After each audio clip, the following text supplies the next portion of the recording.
ማለት ነው። ሰላም ብያለሁ ሁላችሁንም። ለምን እንደሆነ አላውቅም፣ እንቅልፍ እያዳፋኝ ነው። እውነት ለመናገር ፊቴን ታጠብኩኝ። መዝሙር እስከሚያልቅ ራሱ ሁለቴ ይኸው እንትን ብያለሁ። ፊቴን ውሃ አስነክቻለሁኝ እና ሰላም ብያችኋለሁ። ሰላም ሰላም፣ እንዴት ነህ? እሽኪነት ና ማይክ ያዝ ሳልፈጠፍጥህ እንዴ? እንፈራለን እንደኛ መፈጥፈጥ። አንተ የወረድከውበት ነው። ዱር ለዱርዬ ስማ፣ ወደ እንጦሮጦስ ሳልክ ማይክ ያዝ። አንተ ራሱ ዱር ለዱር ስትሄድ እየተፈጠፍጥ ጋር እንደምትሄደው የገዛትን መኪና ዱር እዛት እንዳትሄድ እንዳላደርግ ሳገዛት መኪናዋን ሳልነዳት እጅ ተሰብሮ ትሰራለች። ወንድም ቀላል ናት መስሎ። እስኪ ዛሬ ያውራ ቁርአን ላይ ነው ዛሬ ሙግቴ እና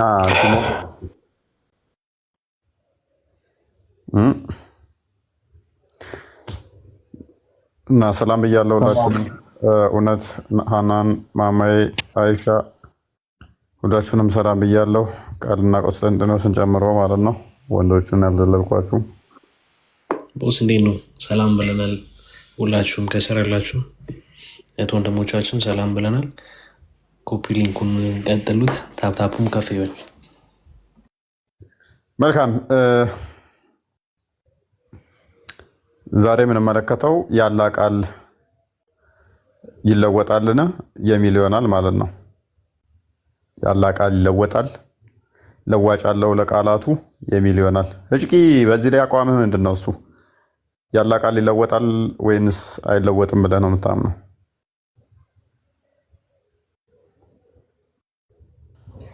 ምን አልከኝ? ያላ ቃላት ለዋጭ አለው የለውም? የአላህ ቃል መጀመሪያ ከቃሉ እንጀምራ። አላህ ቃል አለው የለውም ወይስ ምንድን ነው?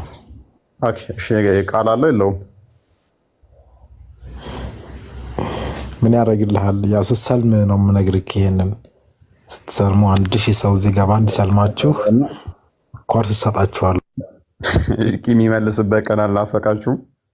መልስ የሚመልስበት ጉራ ብቻ ለቴዲ ጉራ ብቻ እና ከቁርአን በፊት ቁርአን ብቻ አደረግኩ ይዘ ሐዲስና ተፍሲር እንዳትቀበል አደረግኩ። አሁን ደግሞ ቁርአንንም ላለመቀበል እየተፍጨረጨርክ ነው። ትወጣለህ፣ በቅርብ ቀን ትወጣለህ። ትንቢት ልናገር፣ ጸሎት አደርግልሃለሁ። እኔ ደግሞ ሁላችሁም እዚህ ጋር እግዚአብሔር ብዬ የምመለላችሁ ነገር ሁላ ተሳልማላችሁ። እዚህ ያላችሁት እግዚአብሔር የገነት ናችሁ። የገነትማ እንደሆነ እኮ መጽሐፋችንን ይነግረናል እኮ። በእርሱ ከመውጣት በፊት ያው ስለማስወጣ አሁን ከመውጣት በፊት ለምንድን ነው የምታስወጣኝ? ወንበሩን ፈልገዋለሁ። ምክንያቱም መልስ አመልስም አንተ። እኔ ውይይት ነው ፈልገው። ከስር ታዳምጣለህ። ማለታው ከተወያየን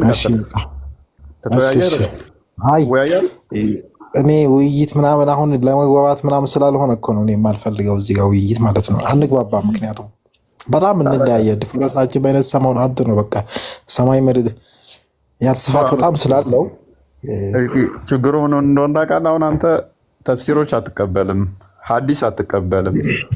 እኔ በቁርአን ላይ ብቻ ሞግታለሁ። ቁርአን ላይ ብቻ ሞግቼ እስልምና ሐሰት መሆኑን አሳያለሁ። እስልምና ቁርአን ላይ ብቻ እሺ ልሞግተ ስለም ደግሞ ፍቃድ የለህም። እንዲሁ መፈክር ነው ያለው። እስልምና ኢዝ ዋን ኦፍ ዘ ቤስት ሪሊጅን ማለት እስልምና ነው እንደ እኔ ጋር እንዳየሁት ማለት ነው። መጽሐፍ ቅዱስ ምን ያህል አንብበሃል? እስኪ አንብበሃል መጽሐፍ ቅዱስ? አንድም አላነበብኩም። ሶሪ። አንድ ነገር ቤስት ነው ለማለት እኮ ሌላውንም ማየት አለብህ። ያስታውቃል። እንትን ነበረኝ እንትን አልገባኛል። እንትን የሆነ አጫጭር ነው አንዳንድ እንትኑ ማለት ነው ማለት ማልረዳው ቃላቶች ምናምን አሉ። እንደዚህ አንዳንድ ቃላቶች እኮ ለምን መሰለህ አንብብና ምን ለማለት ነው እዚህ ጋር ምናምን እያልኩ የሚጠናኝ ነው ብዙ ስላሉ እኛ ቁርአንን ስናነብ እኮ ቁርአን ባይዘ ቁርአን ነው እንደው የማይገባው እያንዳንዱ ተፍሲር አለው ለእያንዳንዱ አያ አይደለ? አዎ የእሱ ያው የግራመር ጋር የተያያዘ ነው። ይሄ በደንብ አረበኛ ፐርፌክት ሊሳነል አረብ የተማረ ሰውዬ ይችለዋል። ቁርአን አለ ተፍሲር ዜሮ ነው። አለ ሐዲስና አለ ተፍሲር ማንኛውም ሰው ቁርአንን ብቻ አንብቦ ሊረዳ አይችልም። ይረዳል። ትረዳለህ? ትመልስ። አንተ አረብኛ ትችላለህ? ቁርአን ላይ ልጠይቅ ያሳይክ ነበር። አረበኛ ከቻልክ ማለት ነው። አንድ ሰው ሰርች አድርግ እስኪና አውሽው ቆይ ተረጋጋ። ልንገርህና ቀናቱን ማለት 10 ጥያቄ ልጠይቅ ቁርአን ላይ ብቻ ቆምና 10 ጥያቄ ልጠይቅህ አንተ በምታውቀው ነው የምትጠይቀኝ። ችግሩ እኮ አንተ በምታውቀው ነው የምትጠይቀኝ። እኔ በማውቀው ስመልስልክ ይህ አይደለም እነ ከሌ እንደዛ አሉት ብለህ ነው የምታመጣው። አልልህም። ቁርአን ውስጥ ያለውን ብቻ እየጠቀስኩኝ ምን ማለት ነው ብዬ ልጠይቅህ፣ መልስልኝ። ትስማማለህ? አልስማማም። ምክንያቱም ማትስማማበት ምክንያት ልንገርህ። ማትስማማበት ምክንያት ሱራ 1689 ላይ ሱራ 11 ላይ ሱራ 12 111 ላይ ቁርአን ግልጽና የተብራራው ነኝ ቢልም ግልጽና የተብራራ ስላልሆነ ነሰሰርሊ ቁርአን የሚያብራራ ስለሚያስፈልግህ ነው። ለዚህ ነው ከ10 ጥያቄ ልጠይቅህና አረብኛ ትችላለህ፣ አንዱንም ሳትመልስ እንደምወጣ ላሳይህ ነበረ። ኤንዌስ መጽሐፍ ቅዱስን ሜቢ አልገባለኝ አንብቤ ከሆነ እሱን እንግዲህ አላነበብኩም ስላልክ አስቀድመ ፐርሚስህን ስትገነባ ምን ብለን የጀመርከው መጽሐፍ ቅዱስ አንብበሃል ወይ ስልህ አንድም አላነበብኩም አልክ። በኋላ ደግሞ መለስክና ሳነብ ቃላቶቹ አይገቡኝም አልክ። ውጪዝ እርስ በርሱ የራስ ንግግር የሚጋጭውንና ራስን ሐሰተኛ ያደርጋል። በመጀመሪያ አንድም ነገር አላነበብኩም ስላልክ በኋላ ደግሞ ሳነብ አይገባኝም ካልክ ውሸት እየተናገርክ ነው። ግን ሰፖርት አደርጋለሁ። በውስጥ አውራኝ ሰላም ብለኸኛል አይደል? አይ ቲንክ እንደዛ ያየው መሰለኝ። አውርቼ ነበር። እሺ ጠይቅካለሁ። ከመጀመሪያው እያነበብኩ ሂጂ ይሄ ምን ማለት ነው እያልኩኝ እሺ ጠይቅካለሁ። ከመጽሐፉ ጀምሮ ልዩነት አለው። ለምሳሌ ባይብል የሆነ ብቻ እስኪ ችግር የለም። እሺ ቆይ እስኪ በውስጥ አውራኝ ነቃሽ። ሰላም አንብበውና ከዛ ወደ እንትን ትላለህ። እሺ መልካም እንደው ላታመልጭኝ አታሯሩጭኝ ሆነብኝ እኮ እናንተ ነገር ለመርሰማቸው ላይ ቀር እኔን አለፋችሁኝ። ሰላም መፈክርህ እኮ ደስ ሲል አንተን ካላስጠመቁማ እኔታ ያለ ለማንኛውም ሰላም ደበቃ መኪናዋን ነገር እንዳረሳቸው ሳሩቲ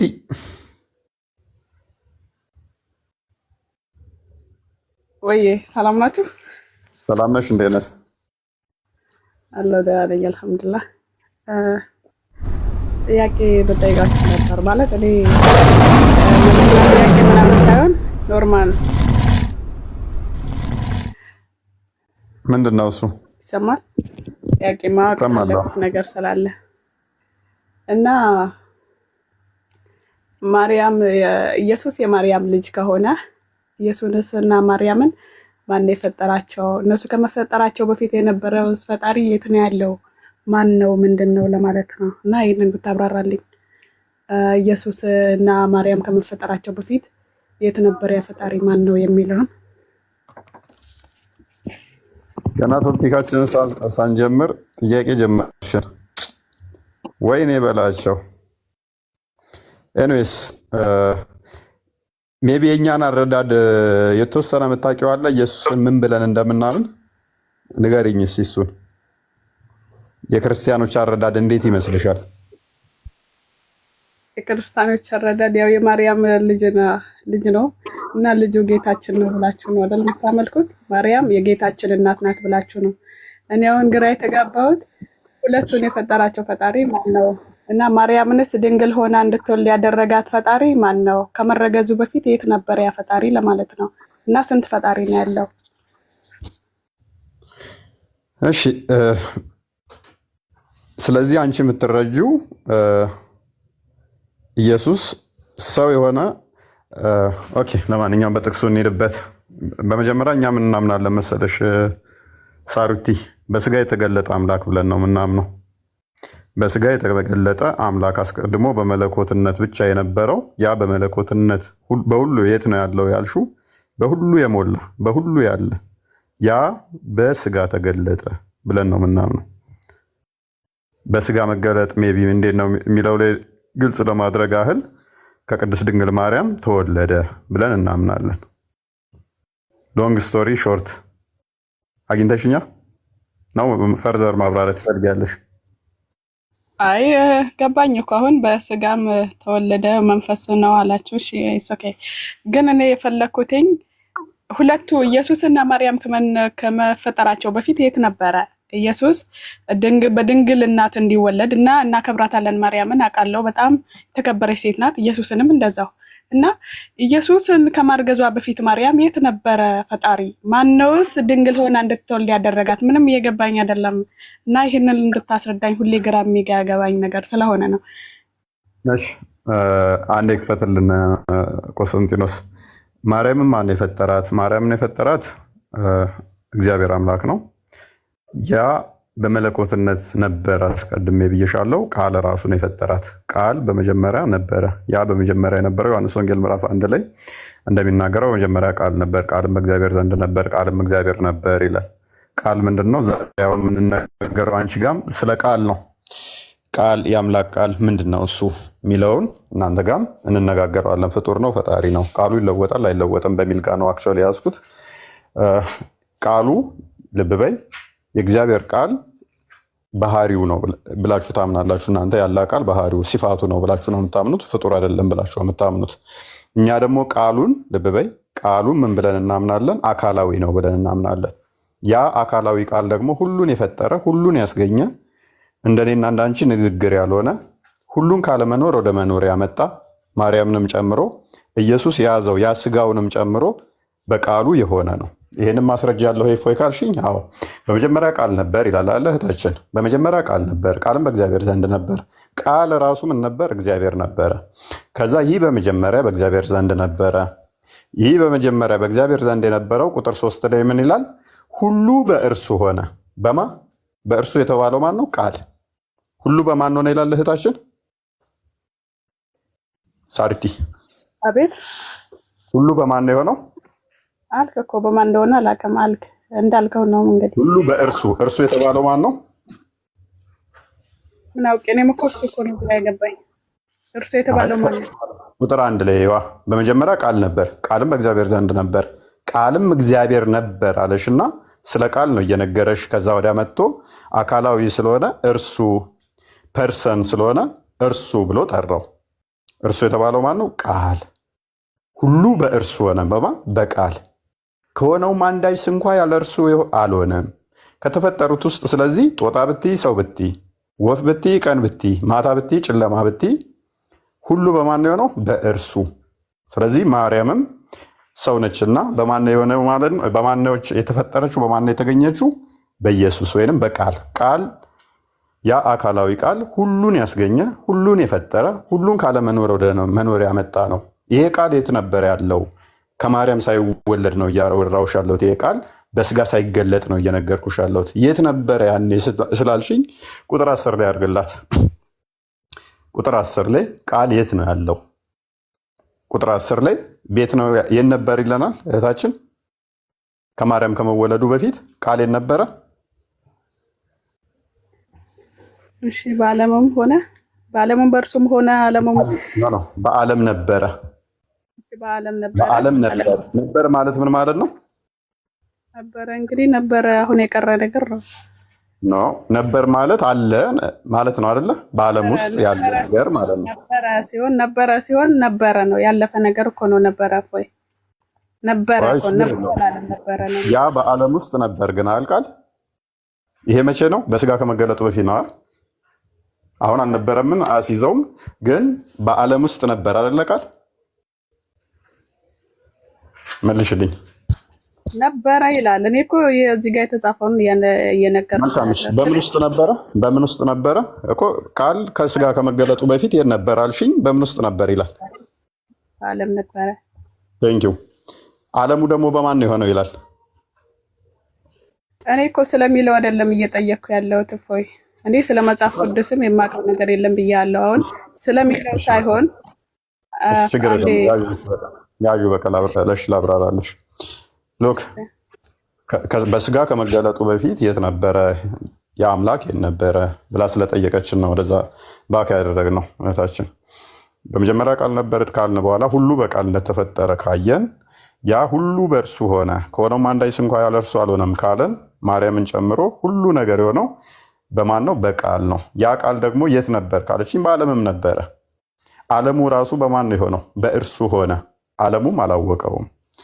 ይሄ ቃል በዓለም የነበረው ዓለም ያላወቀው ወደ ሰዎች የመጣው ቁጥር 14 ላይ ቃልም ስጋ ሆነ ጸጋና እውነትን ተሞልቶ በእኛ አደረ ይላል። ስጋን ራሱ ፈጥሮ ራሱ ተዋሃደው ማለት ነው። ምክንያቱም ቁጥር 3 ላይ ሁሉ በእርሱ ሆነ ተብሎ ስለ ቃል ስለተነገረ ቃል ሁሉን የፈጠረ ሁሉን ያስገኘ ስለሆነ ማርያምን ጨምሮ ስጋውን ጨምሮ ራሱ ፈጥሮ ተዋሃደው ማለት ነው። ስለዚህ ከዛስ በስጋ ተገለጠ።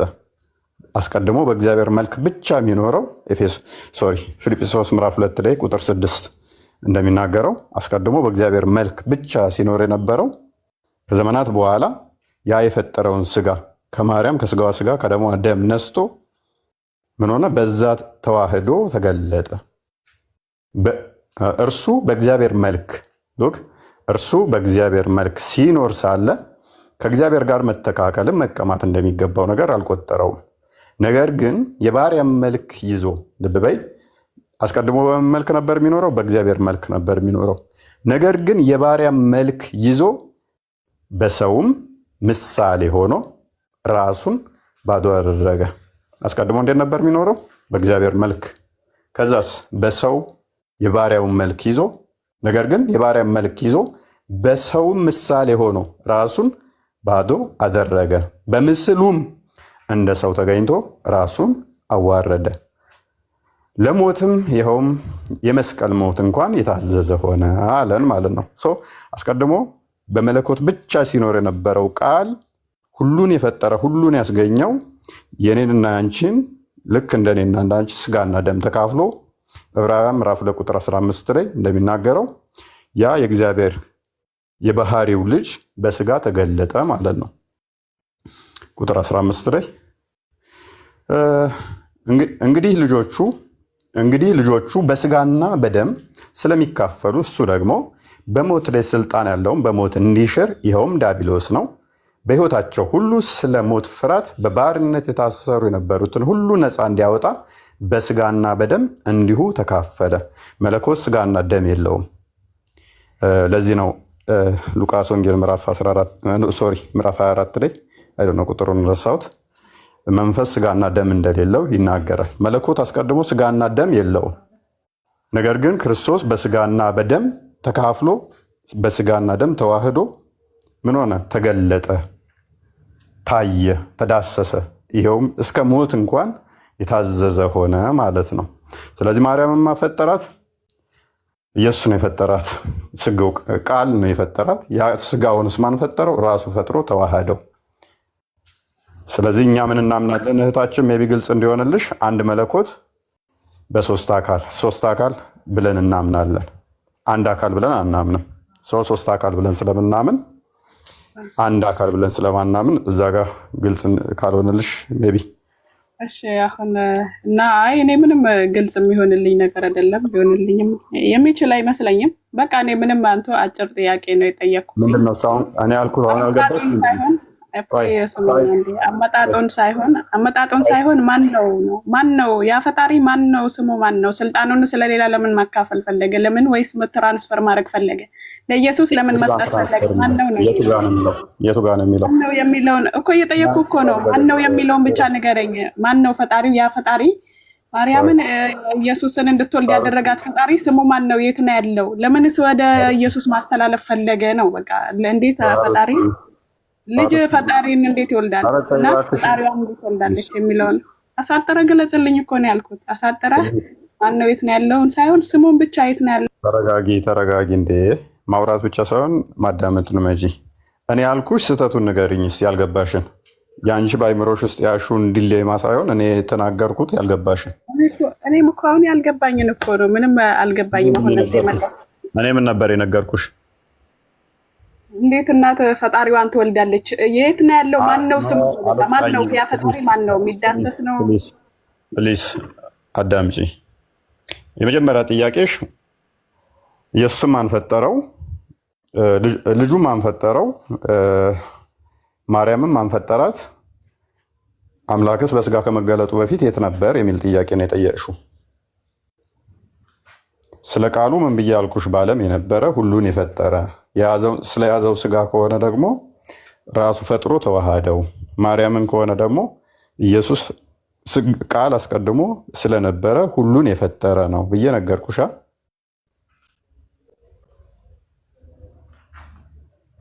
ውዱ አድርገሻላ። የመጀመሪያ ጥያቄዎችሽ ይሄ ስለነበሩ ያው በደንብ ነው እንጂ የምናደርገው። ታዲያ የመጀመሪያዎቹ ጥያቄዎችሽ ይሄ ስለነበሩ ለምን ቆጣቆጣልሽ? እንዴት ይወልዳል እንዴት ምናምን ነገር እፎይ አንተ እኮ ነው ልታስወራኝ አልቻልክም እንጂ እኔ አልተቆጣሁም። እኔ በጨዋነት ነው የጠየኩትኝ።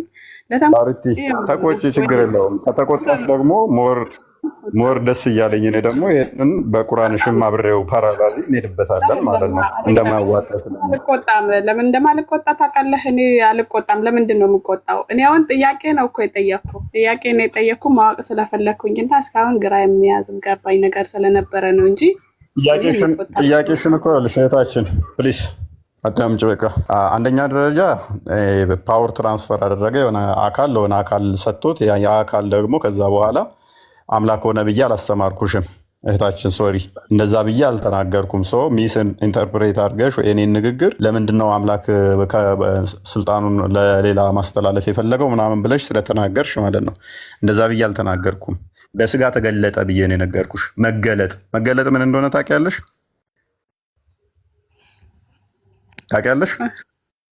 መገለጥማ እንግዲህ ሚዲያ ላይ ተገለጠልን ሲሉ ነው የምሰማው። ኦኬ ተገለጠልን ሲባል ነው የምትሰሚው። ለምሳሌ ሱረቱ ቀለም ላይ 42 ላይ አላህ ባቱን ይገልጣል። እንደዛ ማለት ሚዲያ ላይ ተገለጠለት ማለት ነው። ባት የሚገለጥበትን ቀን አስታውስ የሚለው ክፍል። ስለዚህ ሚዲያ ላይ ነው አላህ ባቱ የሚገልጠው። እኔ እኮ አሁን ባክ እናድርግሽ እንመለስ። ለዛ ነው ምን አልኩሽ? እኔ አስቀድሞ መለኮት በስጋና በደም እንደዚህ ተካፍሎ እንደዛ አልነበረም። ነገር ግን መለኮት ስጋና ደም የለውም። ያንም ፈጥሮ ተዋሃደ። ተዋህዶም ተገለጠ ኢንሴንስ ታየ ለሰዎች። አስቀድሞ በእግዚአብሔር መልክ ብቻ ነበር የሚኖረው። ነገር ግን የባሪያም መልክ ይዞ በምስሉ እንደ ሰው ተገኝቶ ታየ። መገለጥ ምንለው ያንን ነው።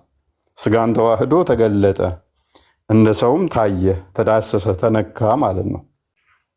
አሁንም ግልጽ አይደለም መገለጥ ምን እንደሆነ? በቃ እኔ አሁንም ግልጽ ሊሆንልኝ አልቻለም። እኔ ጠየቅኩት አይደለም ግልጽ አይሆንልሽም። ወደ ቶፒካችን ባክ እናድርግና ያለ ቃል ይለወጣል አይለወጥ የሚለውን እዛ ላይ ማውራት ትችያለሽ። ወጣሽ?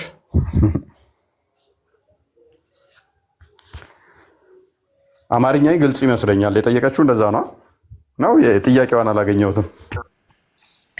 እንትን ማድረግ ነበረብህ ወይ ማስደገም ነበረብህ? ያልኩትን ቃል ድገሚልኝ ማለት ነበር የነበረብህ። ማለት የሆነ አንዳንድ ጊዜ ጭንቅላታቸውን ደፍነውት ስለሆነ የሚመጡት በዛ ሰዓት ላይ እንደዚህ ድጋሚ ከምትመልስላት ሁለተኛ ጊዜ ይልቅ እንትን ብታስደግማት ጥሩ ነበረ። ያልኩትን እስቲ እዛው በፓራፍሬዝ አድርጊልኝ ብለህ ብጠይቃት ጥሩ ነበረ። ለምን ስለማትነግር ድጋሚ ጥያቄውን ስለምትሆነ የምታወራው ማለት ነው እኮ። ችግር እኮ ነው።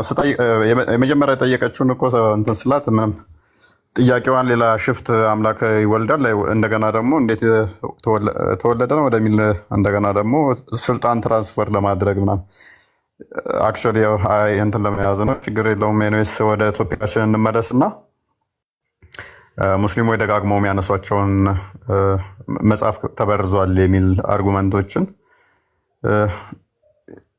በተመለከተ ከዛው ጋር በተያያዘ የአላህ ቃል ይለወጣል የሚለውን እንመልከተው ማለት ነው። የአላህ ቃል ይለወጣልን? ሱራ 6:34 አንዴ ክፈትልን።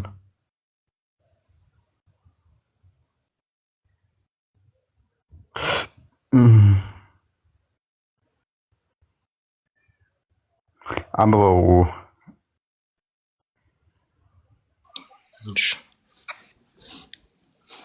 ከበፊትም መልእክተኞች በእርግጥ ተስተባበሉ፣ በተስተባበሉትም ነገርን በተሰቃዩት ላይ እርዳታችን እስከመጣላቸው ድረስ ታገሱ። የአላህንም ንግግሮች ለዋጭ የለውም። ከመልእክተኞችም ወሬ የምትረጋጋበት በእርግጥ መጣለህ። ኦኬ። የአላህ ንግግሮች ምን የለውም? ለዋጭ የለውም። ነሲቡ ይሰማል? ነሲቡ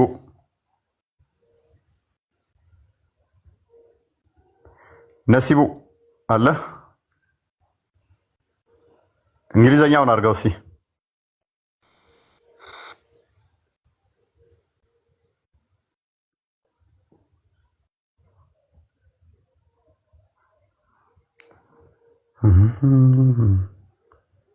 ነሲቡ ሚዩት ነህ እያወራ ከሆነ።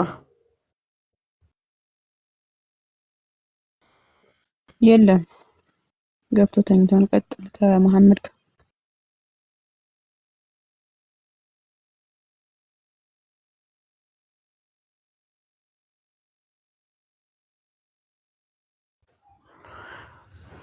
ኦኬ የለም። እሺ የአላህ ቃላቶች ንግግሮች ምን የላቸውም ይለናል? ለውጥ የላቸውም። ተው አማርኛውን አድርገው፣ በቃ አማርኛውን አድርገው።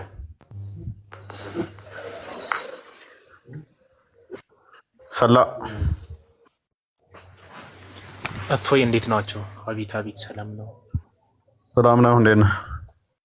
ዛለን መልካም። የአላህ ንግግሮች ቃላቶቹ ለውጥ አላቸው ይለወጣሉ ወይንስ አይለወጡም የሚል ቶፒክ ይዘን ነበር።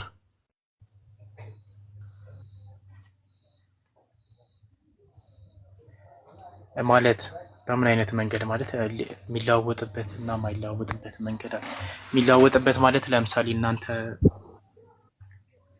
አሁን ለልጅቷ እያስረዳሃት እርሱም የሚለውን እርሱ የሚለው ቃሉ ነው ብለህ ለወጥከው። አሁን እዛ ጋር ቃሉ ብሎ መጠቀም ይችል ነበር በጽሁፉ ማለት ነው። እርሱ ያለው ቃሉን ነው። እዛ ጋር ግን የተጻፈው እርሱ ተብሎ ነው። አልተጦቀም።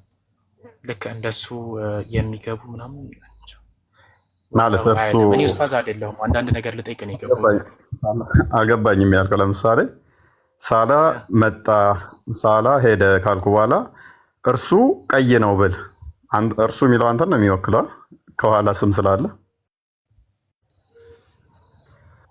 እኮ የመጀመሪያ እያነበብክ ለምሳሌ ሳላ እንደዚህ ሆነ ብለህ ስለ እኔ እያወራህ መጥተህ እሱ እኔን ስም መጥቀስ ይችል ነበር። እዛ ጋር አሁን አስገብታለህ ብሎ የሚታሰበው ራስህ ነው። አሁን በራሳችን እሱን ለመግለጽ ነው ብሎ ሪደንደንሲ ድግግሞች ለምን አስፈለገ?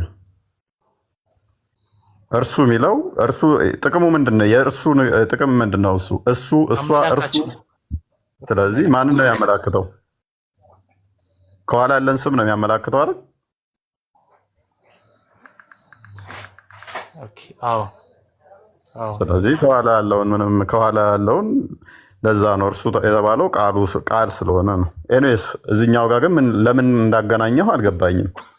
ያላ ቃል ለዋጭ አለው ወይንም ንግግሮቹ ለዋጭ አላቸው ከሚለው ጋር ያንን ኤግዛምፕል እንዴት እንዳመጣው እኮ እሱን ኤግዛምፕል እንዴት እንዳመጣሁት ልክ እንደሱ አመላካቸው ነው ሊገባ ይችላል። ልክ አሁን አንተ እንዳልከው አመላካቸው ነው። ቃላቱን ሳይጠቀም እርሱ ያለው አላህን ነው የሚል ቃላት በመሀል ሊገባ ይችላል። እንደዛ ማለት ሳይሆን እኔ እሱን ሳይሆን ቃላቱ ራሱ እንደዚህ ይላል። ሜይ ቢ ክፍሉን እየተገናኘን አልመሰለኝም። ከበፊትም መልእክተኞች በእርግጥ ተስተባበሉ አለ።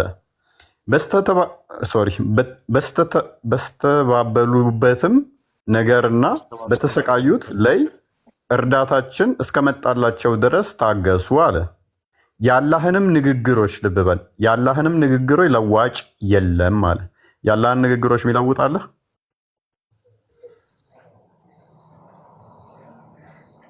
የለም። ያው የለም ብሎ እየነገረን አይደል? እዚህ ጋር የለም እሱ። ኦኬ። ስለዚህ የአላህ ቃላቶች፣ የአላህ ቃል፣ የአላህ ንግግር ማንም ሰው ሊለውጠው አይችልም ማለት ነው። የአላህ ቃል የሚባሉት ምንድን ናቸው? የአላህ ቃል ቁርአንና ቁርአን እንዳለ ሙሉ ቁርአን የአላህ ቃል ነው። ዘቡርና ተውራት ኢንጂል ያለ ቃል ናቸው አይደሉም?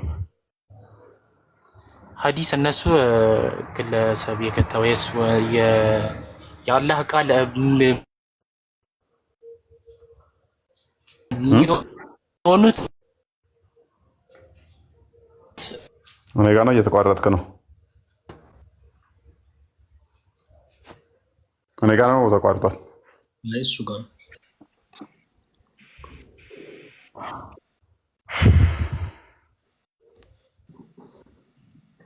ይሰማል። ጻላ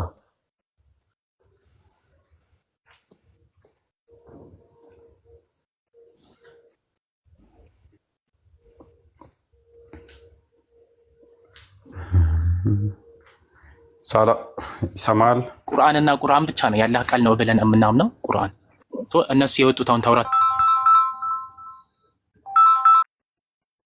ኦኬ ስልክ ገብቶብህ ነው ያለው ስልክ ተቋርጬ ነበር፣ ተመልሻለሁ። መልካም ያላህ ቃል ትሰማለህ። ያላህ ቃል ተውራትና ኢንጂል ዘቡር ያላህ ቃል ናቸው አይደሉም? ትሰማለህ? አልሰማም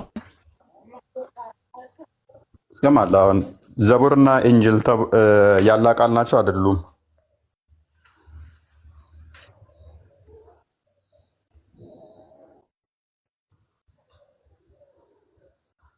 ሜቢ አልሰማም እንዴ?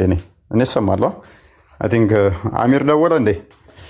ቁርአን ስታጠና ምናምን አሁን እኔ ለእናንተ ማለት የበላይ ከአሚር እኔ ምንም አይነት ኮንታክት የለኝም። ረበሸና ድምፅ ተደወለ በኋላ እንትን እያለ ነው እኮ አሚርን ለምን አስፈለገ? እዚህ ጋር አሚር ደወለ እንዳለ እናንተ ጋር የሚገቡት ሙስሊሞች በአሚር ታሊኮነት ነው የሚመስላችሁ? ያጋጥማል። እንደዛ ስላየው ነው የነገሩኝም አሉ። አሚር ደወለ እየተወያየን ባለንበት ላይ አሚር ደውሏል ምናምን ብለው ያቆሙም ስላሉ እኔ ማለቀውን አላውቅም ነው ብዬ የምመልሰው። እኔ አሚርን ደውዬ መጠየቅ ነው ያስፈልግም። እኔ ማለቀውን አላውቀውም ስለማለቀውም ነው ብዬ የምመልሰው። አብሽር። መልካም እኔ የጠየቅኩ ሜይ ቢ አግኝተኝ ከሆነ ዘቡር ኢንጂል እና ተውራት ያላህ ቃል አይደሉም ወይ የሚል ነው። ማለት ቁርአን ብቻ ስላልክ እነሱስ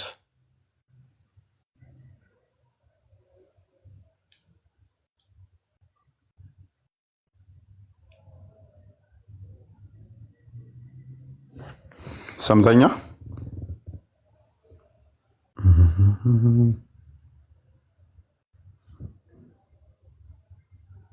አይ ቲንክ ኔትወርክ እየሰራለት አልመሰለኝም። ወይንም ኦኬ ሚዩት ነው እያወራ ከሆነ እሺ ተመልሻለሁ። ስልክ እየገባብኝ ነው፣ ቅርታ። እሺ ኦኬ ጥያቄን ሰምተዋል? አልሰማሁትም። ያላህ ቃል የምትላቸው ምን ምንድን ናቸው? ያላህ ቃል ኢንጂልና ተውራት እኮ ያላህ ቃል ለቁርአን ነው አልኩህ እኮ። እፎይ ኢንጂልና ተውራትስ? ቁርአን ነው ያላህ ቃል። ቁርአንና ቁርአን ብቻ ነው።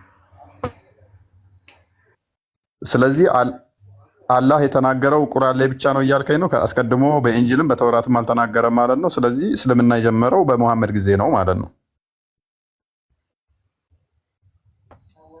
ምክንያቱም ቁርአን ብቻ ከሆነ ያላህ ቃል አስቀድሞ ንግግር የለውም፣ ለማንም አልተናገረም ማለት ነው።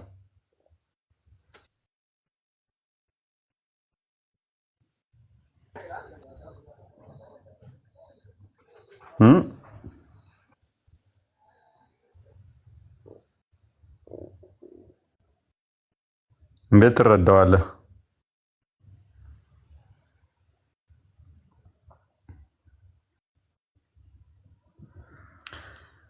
ኦራይት እሺ። እስላም ነው ህይወቴ። ሳላ አስተካክል እሺ። ወይንም ስልክ መልስና ተመለስ።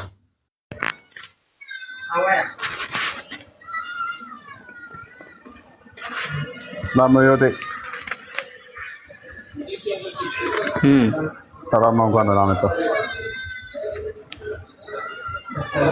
እንኳን ደህና ቆየህ። መልካም ትንሽ ጫጫታ አለ፣ ግን ትንሽ ማለት ትችላለህ።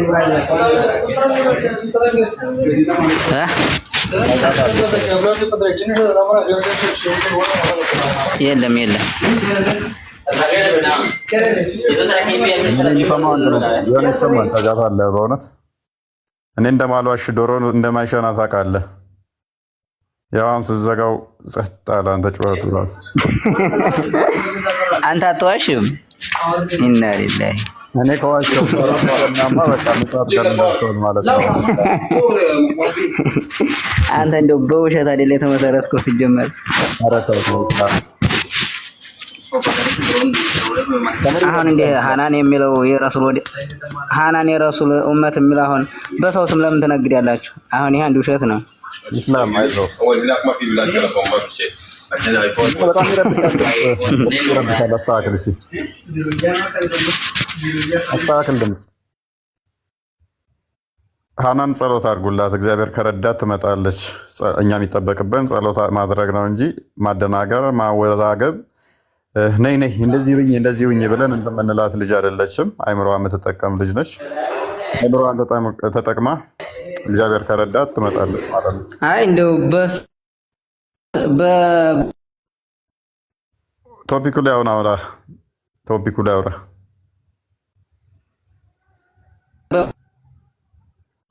ሎክ ያላ ቃል ይለወጣል አይለወጥም? ያላ ቃል ይለወጣል ወይ የሚል ጥያቄ እየጠየቀን ነው። ሙስሊሞች ለምንድን ነው እሱ ድፈሩ እንጂ ያላህ ቃልስ የምትሉት የቱን ነው? ምንድን ነው ያላህ ቃል? ቁርአን ብቻ ነው ካላችሁን ቴንኪው። ለዚህ ነው እስልምና ከመሐመድ በፊት የለም እንላችሁ። አያስቀድሞም የበፊቶቹም ካላችሁ ደግሞ ሌላ አርጉመንት አለን። ስለዚህ ያላህ ቃል ምንድን ነው? ይሰማል? ኢስላም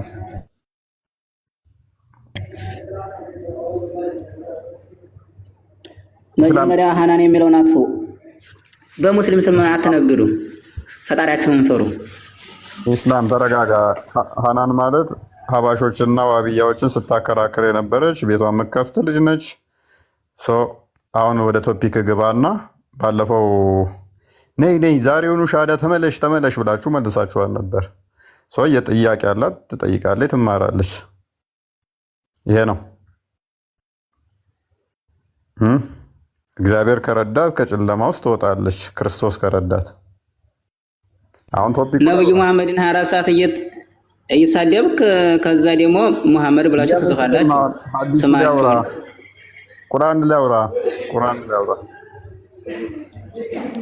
አንተ ጋር ምንም በቁርአን አወራለሁኝ። በሙስሊም ስም እየነገዳችሁ መጀመሪያ ከዚህ ውጡ። ቁርአን ላይ አውራ፣ ቁርአን ላይ አውራ። ቁርአን አንተ ወላሂ ላዚም አንድ አታውቅም። አንድ ፊደል ብታይ መሐመድ ስም ዝም ማይከዝ በቃ ምንም የመጫወጫ ጊዜ የለንም። የመጫወጫ ወንድማችን ያፍርበታል። ሙስሊሞች ክርስቲያኖችን ተጫወክባቸው፣ ካፊሮችን ተጫወክባቸው። ከስር ያላችሁ ውድ እህት ሙስሊሞች፣ ወንድሞች ሙስሊሞች፣ ክቡራንና ክቡራት የተከበራችሁ ሙስሊሞች መልስ የላቸውም። ሙስሊሞች መልስ የላቸውም። ቁርአንን አንብብ ለአላህ ቃል ለዋጭ አለው የለውም ብዬ እለዋለሁ። መሐመድን ተሳደብክ ይለኛል። እኔ ያነበብኩት ያላህ ቃል ንግግሩ ለውጥ አለው የለውም የሚል ነው። ተሳደብክብን ተሳደብክ እንዴት ላውራ ታዲያ ይለኛል። እህቶቼ እስልምና ውሸት ነው፣ ውጡ፣ ንቁ። ምንድን ነው በጋር ብረት አንተኩሳችሁ ነገር ከነዚህ ከመደንዘዝ ውስጥ ውጡ። የምሬን ነው። እንደ ሻማ እየቀለጥን እያገለገልናችሁ ነው። ንቁ እንጂ ባኑ። እስልምና ውሸት ነው። እስልምና ውሸት ነው። ነፍሴን አስይዤ እነግራችኋለሁ። እስልምና ውሸት ነው። መልስ የሌለው ሃይማኖት ቢኖር እስልምና ነው። የተጠየቃችሁትን መልሱ። ስለምን ስድብ ነው የምታወሩት?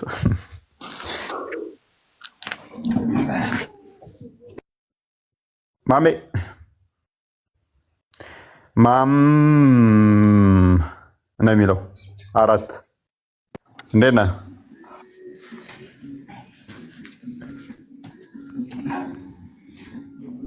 መሐመድ ወይንስ ማሜ? ማሜ ልጥራ? ገብተሃል? ኧረ ተው መሐመድ 433 መሐመድ 433 ኧረ ገብተሃል ወንድማችን ተነስ ምናምን ትላለህ እንዴ? ገብተሃል እኮ ቤቴ ውስጥ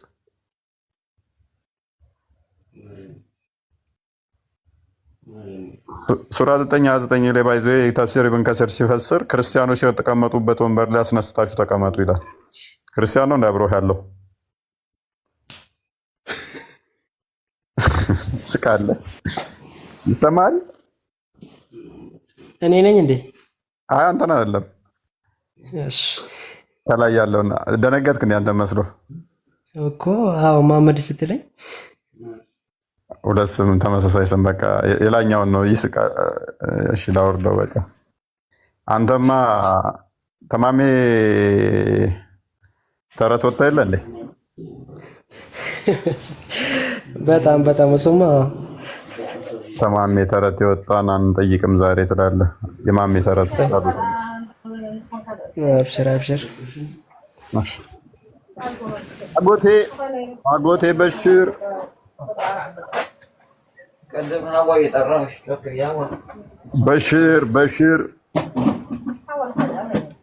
አጎቴ በሽር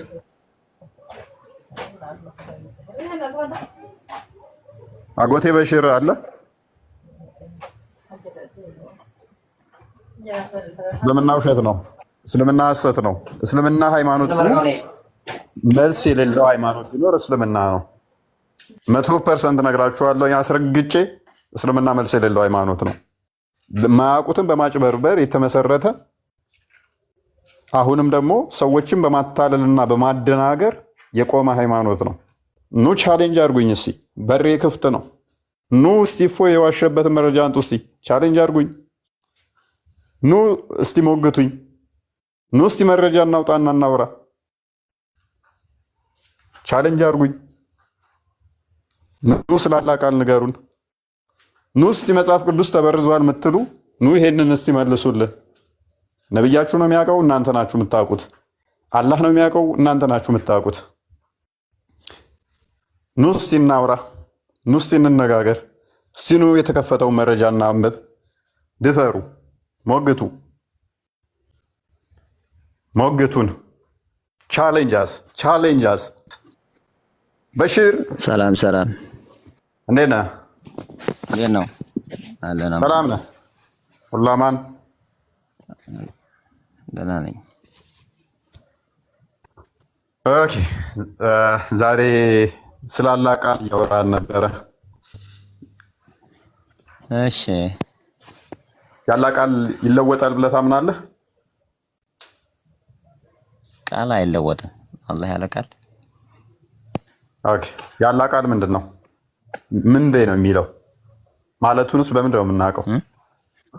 ማለቱን በምን እናውቃለን? አንድ ነገር ተለወጠ አልተለወጠ ለማለት ቃሉ ማወቅ አለበት። ኦኬ መጽሐፍቶች ምን አይነት መጽሐፍት? ተውራት፣ ኢንጂል፣ ቁርአን። ተውራት፣ ኢንጂል፣ ቁርአን፣ ዘቡር እነኚህ ያላ ቃል ያለባቸው መጽሐፍቶች ናቸው አይደል? አዎ እነዚህ ብቻ አይደሉም፣ በጣም ብዙም አሉ። በእርግጥ ግን ተንበላጮች እነዚህ ናቸው። ስለዚህ እነኚህ ቃላቶች ሊለወጡ ይችላሉ አይችሉም? ቃላቶቹ ያላ ንግግሮች ቃላቶች አይለወጡም። ለምን ነው የሚለወጡ? አይለወጡም። ኦኬ ሎክ ያላ ቃላቶች አይለወጡም። ምንድን ናቸው? ቁርአን አይለወጥም፣ ዘቡር አይለወጥም፣ መዝሙረ ዳዊት ማለት ነው። ኢንጂል አይለወጥም፣ ወንጌል ማለት ነው። እና ተውራት የሙሴ መጽሐፍቶች አይለወጡም ብሎናል። ስለዚህ ማለት ምን ማለት ነው? ዘቡርም ኢንጂልም ተውራትም ያላ ቃል ናቸው ማለት ነው። ማስረጃ ልስጥህ? ደስ ይለኛል። እሺ ምዕራፍ 5 ቁጥር 44 ላይ ያው 5:44 በጣም ወደው ጥቅስ 5:44 ላይ ተውራት እንዳልተለወጠ ይናገራል። መፍረድ በሱ እንዳለባቸው ይናገራል። 47 ላይ ደግሞ በኢንጂል እንዲፈርዱ ይናገራል። ሎክ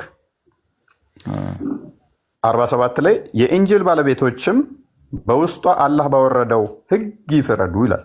ውስጧ አላህ ባወረደው ሕግ ይፍረዱ። አላህ ባወረደው የማይፈርድ ሰው እነዚያ አመፀኞች ናቸው ይላል። ስለዚህ የኢንጅል ባለቤቶች በኢንጅል መፍረድ አለባቸው ማለት ነው። የኢንጅል ባለቤቶች እነማን ናቸው?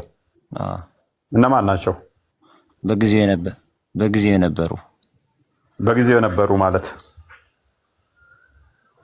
አሁን ለእምነት ኢንጅል የወረደው በአንድ ነብይ ከሆነ በዛ ነብይ ያሉ ሰዎች ይለያያሉ። ተውራትም እንደዛ፣ ቁርአንም እንደዛ፣ ሌላው ሁሉ በየወቅቱ ይለያያሉ እንደ ህዝቡ። ከዛ በኋላ ኢንጅል ምን ሆነ? እሱ እንዳለ ሆነ። በቃ ፈረዱ ነው ሲቀየሩ ፈረዱ ነው የሚለው ይፍረዱ ነው የሚለው ግን ቴንሱ ይፍረዱ ነው እንጂ ከዛ ኢንጅል ባወረደው ቃል ለእምነት የሚዳኘው ጉዳይ መጣባቸው ወይም የሆነ ነገር በሰዓቱ አርሶች ኦኬ። በመሐመድ ጊዜ በ6ኛው ክፍለ ዘመን ነው አይደል ይሄ የተነገረው? ይሄ እኮ ስለ ተውራት አምጥቶ እኮ የሚነግረን ያለ። ቴንክ ዩ። ስለዚህ ቀጣይም እንዲፈርዱ ነው አይደለ ትእዛዝ የሰጣቸው? ቀጣይ አይደለም፣ ባለቤቶች ብቻ በሰዓቱ የነበሩት። ፈረዱ ነው የሚለው ይፍረዱ ነው የሚለው? ይፍረዱ ነው እንጂ። ይፍረዱ ማለት ቀጣይ ነው ወይንስ ያለፈ ነው? በሰዓቱ ለነበሩት ነው የሚሆነው እንጂ በሰዓቱ ለነበረው ይፍረዱ የሚለው ንግግር ቀጣይ የሚከናወንን ነው ወይንስ የተከናወነን የሚያሳየ ነው? የሚከናወንን ያሳያል፣ ግን ለእኛ አይደለም ይሄ የተባለ። ለአንተ ነው አላልኩም፣ ስለ ኢንጅል ባለቤቶች ስላወራው ማለት ነው። መልካም። ስለዚህ ኢንጅል ምን ብለኛል? ያለ ቃል ነው። ተውራት ያለ ቃል ነው። ቁርአን ያለ ቃል ነው።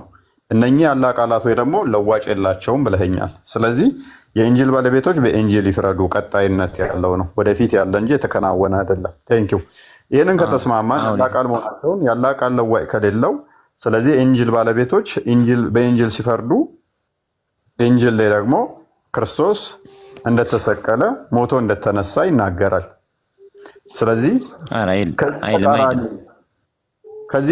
እሺ እናያለን። ከዚህ ተቃራኒ የሚመጣን ክርስቶስ ለራሱ እንደሚሞት እንደሚነሳ ተናግሯል። ሞቶ እንደተነሳም ተናግሯል። ስለዚህ ከዚህ ተቃራኒ የሚመጣ አስተምሮ ሁሉ ስህተተኛ ይሆናል ማለት ነው። ምክንያቱም ፍረዱ ብሎ ሃይስት ኦቶሪቲውን ስለሰጣቸው ለኢንጅል ባለቤቶች በእሱ እንዲፈርዱ ስለሰጣቸው፣ አንድ ሰው አጎቴ መታኸውን ክርስቶስ አልተሰቀለም ብትለይ ፍረድ በኢንጅል ብሎኛልና መጽሐፍህ አንተ ያስከው ራሱ በመጽሐፉ በኢንጅል ስፈርድ ኢየሱስ ተሰቅሏል፣ ተሰቅሎ ሞቶ ሞትን ድል አድርጎ ተነስቷል። ስፈርድ አሁንም ኢየሱስ አምላክ እንደሆነ ይነግረኛል ኢንጅል ላይ። ስለዚህ አምላክ አይደለም ኢየሱስ ስትለኝ ፍረድ ብሎኛልና ስፈርድ አንተ ስህተተኛ ትሆናለህ ማለት ነው። ልክ ነህ። ግን ኢንጅል ካለ እኮ ነው እንደዛ የሚባለው። ኢንጅል እኮ የለም። አሁን ቀደም ኮንፊርም ያደረግነው ምንድነው? ኢንጅል አይጠፋም አይበረዝም ተባብለናል። ምክንያቱም ያለህን ቃል ማንም መለወጥ አይችልም የሚለው ላይ ተስማምተን ስለሄድን። ያለ ቃል ማንም ሊለውጥ አይችልም። ስለዚህ ተለውጧል እንኳን አልተባልክም። እኮ የለም ማለት አችልም፣ ጠፋ ማለት ያለ ቃል ማንም ሊያጠፋው አይችልም፣ ማንም ሊለውጠው አይችልም። ምክንያቱም ያለ ቃል ለዋጭ ማስረጃ ያለህን ቃል አጠፋው፣ ዘቡርን ተውራትን አጠፋው የሚል ማስረጃ አምጣልኝ እስቲ። እኔ እኮ ማለት ለምን እንደሆነ ታውቃለህ? ሙሐመድ እንዳልጠፋ ነገረን። አንድ ቁርአንህ ደግሞ መጥፋት ብቻ አይደለም ወደፊትም እንዲሰሩበት ነገረን። ሁለት አንተ ኬት አምጥተህ ነው ጠፋ ወይንም ደግሞ ተበረዘ ልትል የምችለው? እንደማይበረዝ ነገረን። ሶስት ኬት አመጣ? አንተን እንስማ ወይንስ ነብይህን? አንተን እንስማ ወይንስ ቁርአንህን? እሺ እየው ጠፋ ላልኩት ስህተት ነው። በእርግጥ ጠፋ ለማለት የፈለኩት እኔ ልክ እንደ ቁርአን አሁን እኛ እንደምንገዛው በብዛት የለምና ተውራት የትኛው እንደሆነ ማወቅ አልቻልንም፣ አላገኘነውም ለማለት ፈልጌ ነው እንጂ ከምድረ ገጽ ጨርሶ የለም እያልኩ አይደለም። አንዲት ወይ ሁለት ሊኖር ይችላል። ነብዩም ተናግሯል በሰዓቱ። በሰዓቱ ኑሮ ሊሆን ይችላል። አሁን እንኳ የት እንዳለ አይታወቅም እንጂ ሊኖርም ይችላል እኮ። እኔ ራሴን ነው የለም ማለት እኔ ራሴ አላገኘሁትም ወይ ደግሞ አላቅም። አንድ ይሄ ሲቀጥል ደግሞ ቃል አይቀየርም ማለት አሁን አንተ ያወራኸው ነገር ስትቀይረው ነው። ያንተ እንደዚህ እፎይ እንደዚህ ብሏል ተብሎ የሆነ ሰው ይመጣና አረ እፎይማ እንደዚህ አላለም እንደዚህ ብሎ ነበረ ብሎ ካሰበከና እንትን ካለ የእፎይ ንግግር ተቀይሯል ብለው ሁለቱም ላንተ ለእፎይ እየተከተሉ ተቀይሯል ተብሎ ችግር ሊመጣል ይባላል። ልክ እንደዛ ደግሞ ተውራት አጎቴ እዚህ ጋር እኮ ተስማማን እኮ መጽሐፉ በኮሚኒቲ ውስጥ እንዳለ እኮ የምናውቀው ለምን መሰለህ? ይፍረዱ ከተባለ ብዙ አካላቶች መጽሐፉ በእነሱ ዘንድ እንዳለ የሚናገር ክፍል ነው አይደለ? ይፍረዱ ሲል ብዙ ለነበሩት ነው። በዛቱ ማለት መቼ ለነበሩት? በእንጅል ጊዜ ባለቤት የተባሉት እነሱ የነብዩ ኢሳ ተከታዮች ናቸው። መቼ ነው የወረደው ቁርአን? ነብያችን መሐመድ ሰለላሁ ዐለይሂ ወሰለም በስድስተኛው ክፍለ ዘመን ታዲያ በነብዩ ጊዜ ምን ብሎ እያስዛቸው ነበር? ይፍረዱ ብሎ እየነገራቸው ነበር እኮ። እና ለሰሃቦች ነው ለኢንጂል ባለቤቶች ለኢንጂል ባለቤቶች የኢንጂል ባለቤቶች ደግሞ ኢንጂልን የሚያነቡት ምክንያቱም ሱራ 7 157 ላይ ሙሐመድ ማንበብና ማጻፍ ማይችል በኢንጂልና በተውራት ውስጥ ተጽፎ የሚያገኙትን ብሎ ይላል አይደለ? እሱ እዛ ውስጥ የዛ ባለቤት አይደለም፣ የቁርአን ባለቤት ስለሆነ እሱ ማለት ነው። እነሱ እነማን ናቸው የሚለውም በቀራ 111 እስከ 113 አካባቢ ላይ አይሁዶችና ክርስቲያኖች እንደሆኑ ያስቀምጠዋል። ኤኒዌይስ ግን ወደ ዋና ፖይንታችን ስንመለስ የኢንጂል ባለቤቶች በኢንጂል እንዲፈርዱ ሲናገር በስድስተኛው ክፍለ ዘመን ላይ መጽሐፉ እጃቸው ላይ ስላለ ነው።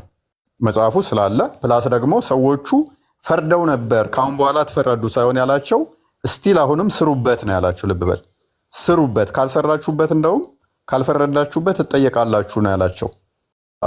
ያ 68 ወይም 66 65 እንደዛ አካባቢ።